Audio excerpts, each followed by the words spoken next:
Good evening, ladies and gentlemen. This is Sarah Smith here, coming to you from Auckland, New Zealand, with the Sarah Speaks podcast. And I thought I would do part 5 in my Flaws of Feminism series.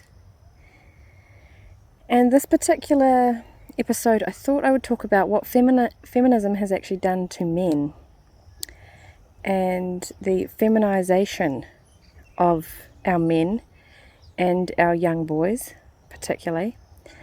And I've done a few posts about this recently, and I've been discussing the importance of alpha males and how men are being suppressed, their natural nature, their inherent nature is being suppressed, and they are expected to behave more and more like women. And in fact, being a man with high testosterone levels is being more and more frowned upon these days. And I mean, we can discuss why this feminization of men is occurring to start with, because yes, it's the ideology of feminism, and particularly here in New Zealand with women being especially feminist and enjoying to wear the pants. It's probably been a few generations now, at least, that New Zealand women have very much dominated in their relationships. I've watched my mother and my grandmother do that. So it's not only in the ideology, but it could also be, put down to the food and the estrogen levels in leaching out of plastics or in different medications or in the environment, so there's kind of hormone therapy, I suppose, hormone replacement therapy going on inadvertently for our boys. And I'm sure there's other much more clued up people out there who could talk far more in depth about what's happening on a chemical level through the environment and the factors that actually change our endocrine systems and our whole DNA, basically. So there's that aspect going on, and you couple that with early childhood education, with the PC rhetoric that boys pick up on very early on, and they get taught subliminal messages that they're not to run around, and they're not to be boisterous, and they're not to hit, and they're not to be aggressive in any way. This is taught to boys very early on, and they are taught to be very passive, in fact. Oh, here we go. The weather's coming in. It's a shame to see the young boys basically be pacified through language and through ideology. So it starts very early on, and then it moves through the education system. That there's not many male teachers anymore because it's just too risky for men, and working in an all-female environment is also quite difficult. So a lot of men no longer find teaching an attractive career option.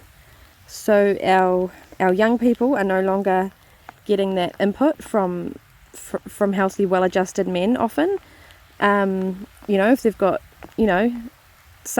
unfortunately, some fathers are MIA, and we all know this. I mean, that there's been public discourse around absent fathers for many, many years now, or violent and abusive fathers. So we definitely know the importance of having a healthy male role model in a child's life, especially for the boys. So if they don't have it at home, and they're not getting it at school, where are the boys going to learn how to be men? We don't particularly have any initiation rituals in the West anymore. So who's teaching our boys, how to be men? And with women teaching and essentially raising our boys, they actually frown upon any real sense of masculinity and any real show of aggression or testosterone, essentially. And there is absolutely nothing wrong with a healthy level of testosterone and aggression, because it is in fact needed. We need it for survival. We need our men to be strong to protect us from invaders or, heaven forbid, a tyrannical government. So aggression isn't a bad thing. It just needs to be channeled in a healthy way. And unfortunately, what you've got is, the powers that shouldn't be are very, very smart, and they've learnt to channel that aggression into sports and into other kind of male bonding avenues that hijack healthy testosterone and healthy aggression and just subdue it.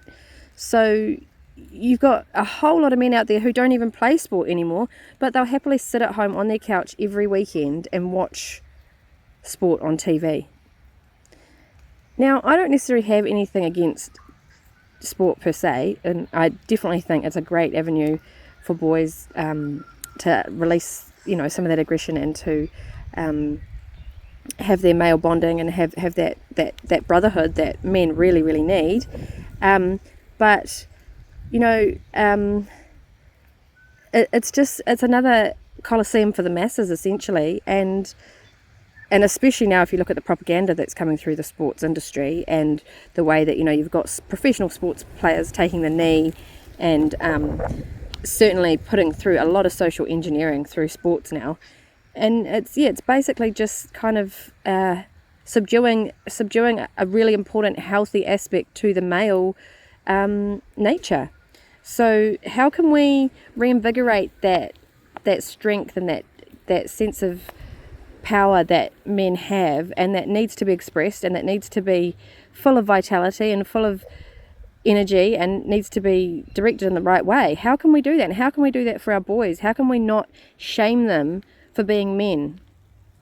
So that's one of the first key questions that I have, and then we need to look at exactly how this feminization is happening. So not only through the environment and not only through the ideology, but you look at fashion. Fashion is a prime example of how men have they're being absolutely cucked. And I feel like, you've just got to look at where fashion comes from, the highest of the high in Paris. These people are, the fashion industry is run by women and gay men. And you just look at what Gucci's putting out, for example. I just posted about that, and it is just sick. They've got men now on the runway dressing in dresses, these pasty, thin, sick, effeminate looking boys just looking absolutely terrible, and that's what's going to trickle down to the next generation of what they think a man is. Seeing those images and then eventually seeing those fashions reach the high street, and then even places like the warehouse. So it's just the tight pants, the pink t-shirts, the dresses. I've even seen on the runway men wearing pregnancy bellies. Just this whole inversion of what it means to be a man is influencing the next generation of boys, and they're going to grow up very confused. They're going to grow up very submissive, and they're going to be very easily controlled, and they're not going to stand up to tyranny. And they're more often than not, they won't stand up to their wives. They'll give up their whole lives to follow the motto of happy wife, happy life. And and one day they'll end up waking up and they won't know the woman that they married, and they wonder where their life is because they gave everything up in the attempt to keep a masculinized woman happy, who just dominates and rules the house and essentially changes the goalposts every 5 minutes, so the man has no idea what she wants, and then he'll, fulfill one desire, and as soon as he's done that, she'll change the goalpost and she'll have another desire. So men, more often than not, they just submit and they bend their knee to their wife, and this is what feminism has done. And yeah, I'm very concerned about it, in terms of, who's going to protect us, and who will be good breeding stock, essentially. I suppose that's what it probably comes down to from a very basic survival point of view. Some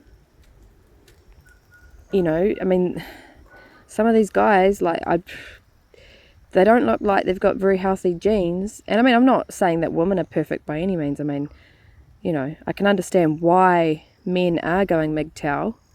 And if you're not familiar with MGTOW, that's men going their own way.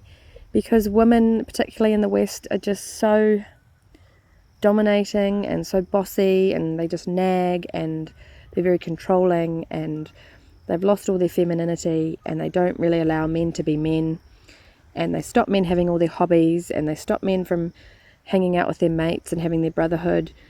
And it's not, Western women aren't necessarily what alpha males, particularly in the West, are looking for anymore, because it becomes a competition. And no man wants to compete with his wife. He wants to be the top dog, and she's there to do her job well also, and fulfill her life's ambitions, I suppose. But competing with her husband is a very unattractive quality. And there can only be one leader. That's the thing. There can only be one captain of the ship. And if your first mate is trying to tell you which direction to sail the ship, then she probably needs to walk the plank. And yeah, that's pretty much what feminism has done to men. And I think it's high time that we had the discussion. And I realised that I'm not going to make very many friends. But, I'm not here to make friends, and the truth is the truth. And until men and women can again respect each other for our differences and value each other's differences and support one another in our differences, then everything's going to continue to be inverted, and we're going to have no hope at defeating this tyrannical system that has swept the world. And we need to work together. Men and women have strengths, and together we can move mountains. So I really encourage people to start having these conversations, and I know it's really awkward, and I really encourage women to start empowering their men, because this is not a conversation that men can bring up. They can't easily talk about how feminism has destroyed masculinity, because they get called bigoted, they get called sexist, they get called all sorts of things. So I am trying to bring a very sensitive topic to light, and it's very much been on my mind for a number of years now, and I suppose I've just decided to talk about it, because if I don't do it now, when am I going to talk about it? And let's make our boys into strong, healthy men, and let's encourage our men to be men, and let's encourage our girls to be girls, and our women to be women, and we'll celebrate life together, and bring down this new world order. Let's do it. Alright, that's my little Friday night podcast. I'm trying to keep things short and sweet, and I look forward to talking to you all again soon. Take care and have a good weekend. Bye now.